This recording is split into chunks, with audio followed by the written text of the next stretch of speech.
All right, guys, I'm gonna run through the climate and just the hammock setup.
All right, guys, so there's the setup.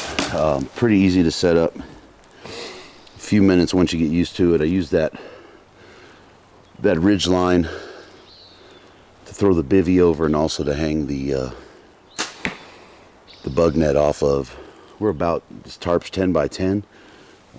So as long as you got that spacing, you should be good. So one of the advantages I find with this tarp versus the hammock tarps, and they do have their place, is I can stow all my gear. Keep it out of the moisture, keep it out of the rain, whatever it is. Starts snowing, everything is under here with me. And then the configurations that I could run the bivvy with being 10 by 10 versus the hammock tarp. You're locked down with the hammock tarp a lot more. I can put this up and lean to. I can favor one side or the other with the bivvy. I can even get this lower to the ground if the wind is blowing, you know, help me get out of the wind a little more, and then close the gap up between the tarp and the ground to kind of help with the wind too. So everything fits nicely under the tarp. And typically I just place everything up underneath the hammock, moving in, but your boots and everything stay out of the downpour. And as far as getting in with the bug net, not an issue. Just open her up. Make sure you don't take it with you. Sit down, and you're in.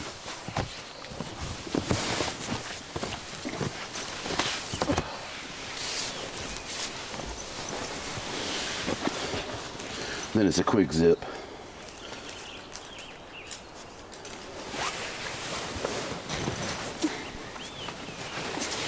Usually don't do it with the boots on.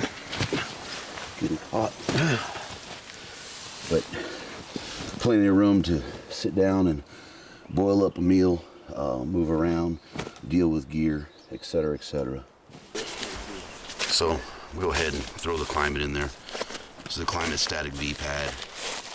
Comes in for the weight guys, comes in at 18.7 ounces. Blows up real easy, but it's a good addition to the hammock setup, especially if you're looking for a little extra width in the hammock, so you're not feeling so constricted. I mean, the bag kind of does that, but put this in there and it kind of holds the hammock out. Just offers a little more comfort, and then in the colder nights it offers some insulation. This is the uninsulated, but I'm a hot sleeper, so if I run that insulated pad, I'm not going to sleep much. So it has a two-way Boston, so you flip that to deflate or inflate, flip it over, and it's, I don't know, 15-20 breaths to blow up.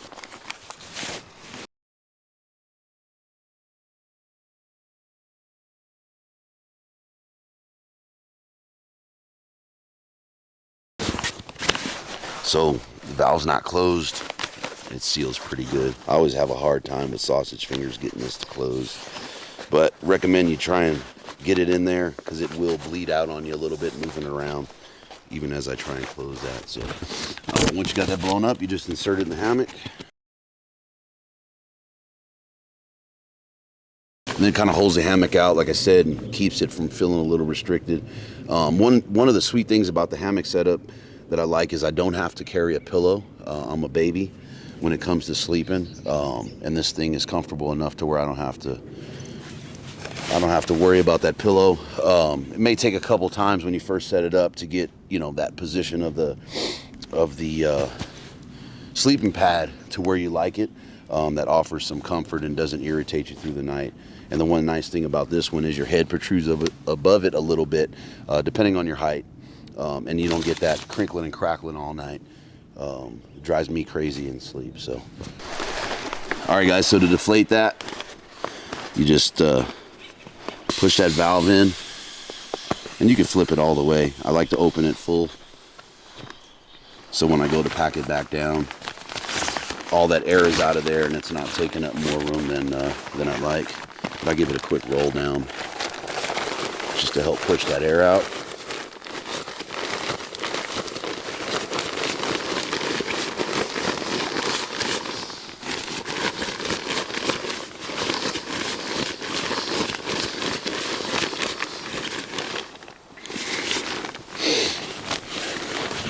And then flip that to deflate. And then when you fold it up, any extra arrows come right out.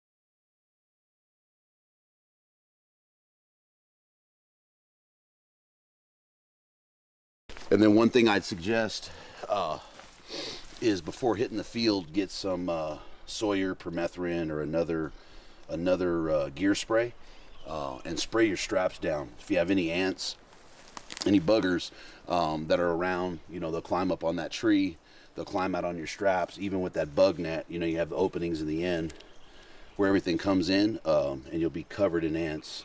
I learned that the hard way in the middle of the night. So good idea just to spray it down. The Sawyer's what I use.